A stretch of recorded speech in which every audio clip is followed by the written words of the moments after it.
Let's put this in contrast a little bit with the Frankfurt Gladbach game.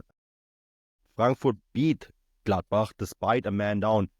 You mentioned I mentioned to you that I wanted to talk about this a couple hours ago, and you said like, why do you want to talk about this? I mean, Gladbach are obviously going to win this game. They're man up, and then you must have looked at the result. You right away wrote back to me, "Oh my God, Frankfurt is winning." Yeah, I turned it on when it was 1-1. No, sorry, I didn't even turn it on. I flicked score on, and I think it was 1-1. Mm, And obviously, Frankfurt were a man down, and I think you must have messaged me about the 50th minute mark after Gladbach had scored. No, maybe that's a lie, actually. It would have been later than that because Frankfurt scored, so it must have been, yeah, 75th minute or something. Because I had obviously saw the results come in, the scores come in, and I thought, well, yeah, Gladbach will probably go on to win that game. And I was like, boy, is that a game they have to win.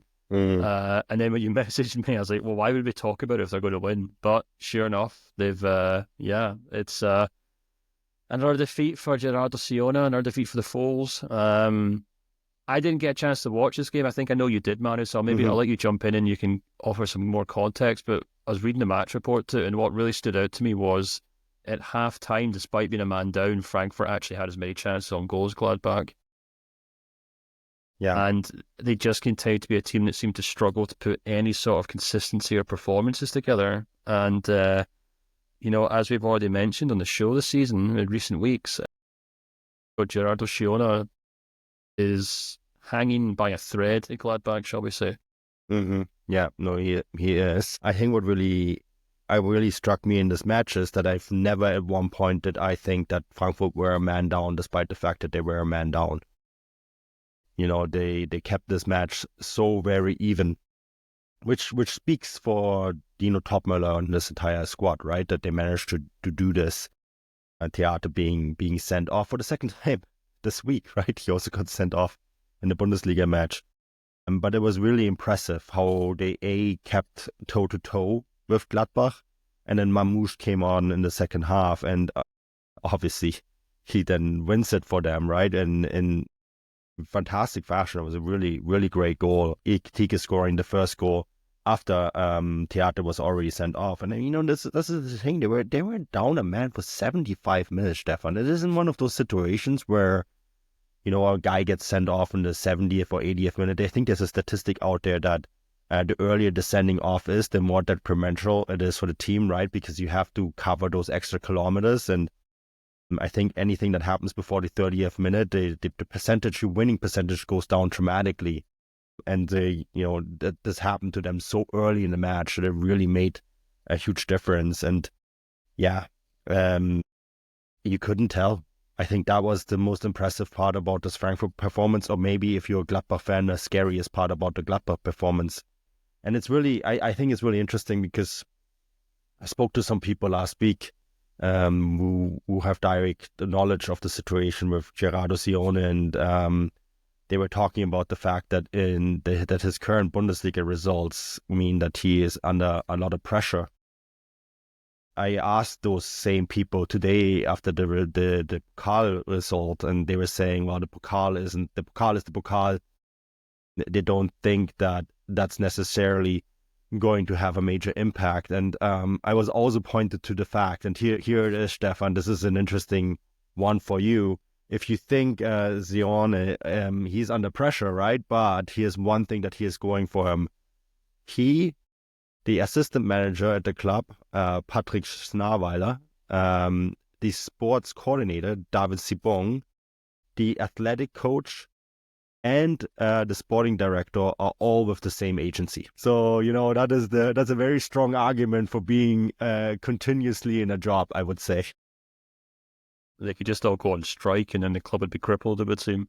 I Yeah. mean, I do think Gladbach are in such a unique and bizarre situation because, and I did notice this when I was putting together my manager power rankings, which do kind of focus on whether managers are winning the games they're expected to win, and if they lose the games they're expected to lose, we don't specifically penalise them for it. So, it may be slightly weighted towards managers of smaller clubs and maybe kind of tries to emphasise that, maybe not everything's lost if they keep losing big games. And I do kind of feel like if we go through Gladbach's performances, or at least the results today, you look at the teams they've lost to, and there's actually very little kind of room for, or, just very little space where you can say, oh, well, they should have won that game. So, for example, of the 5 defeats they've had so far this season, they lost 3-2 to Leverkusen on the opening day, which was actually a very solid performance. They probably should have taken a point off that game.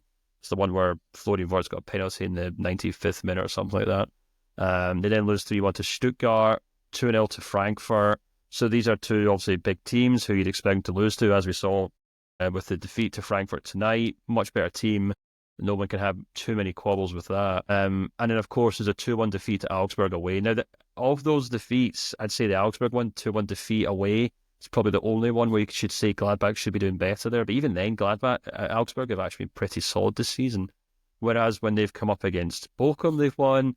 They've beaten Union Berlin at home. They've beaten Heidenheim at home. They drew with Mainz away, which maybe you should say they should have maybe picked up an extra 2 points from that. But if you look at it from a game-by-game basis, I still kind of have a degree of sympathy for Gerardo Seoane in the sense where I'm saying they've had a really tough start to the season, but they're beating teams below them, and they're just not beating the teams above them, which I'm not entirely sure another head coach coming in would make a huge difference there.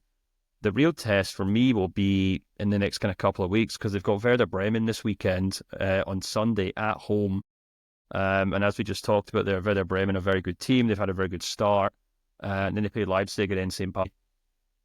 If I'm the Gladbach board, I'm probably looking at those 3 games and saying, we need at least 6 points from those games. If you can beat Bremen and if you can beat St. Pauli, and sure, you're playing Leipzig away, no one expects you to win that game. But if you can at least take 6 points from those 3 games, it shows that Gladbach are still somewhat on course to do okay this season, because while they might not look great right now, if you extrapolate their performances against the teams below them and the teams above them, it would suggest that they should be perfectly comfortable mid-table come May. But football isn't always that logical. No, it's not. And I think, the business of football can be so very quick. We talked in great length yesterday about the Nuri Sahin situation in Dortmund, right? And how his job seems so very secure, but, that can change so quickly. And I think the same is true for Seoane. It's a results-oriented business. I think the one thing that makes me pause is the fact that Frankfurt were a man down and that they didn't look a man down. And that is always like a worrying sign, right?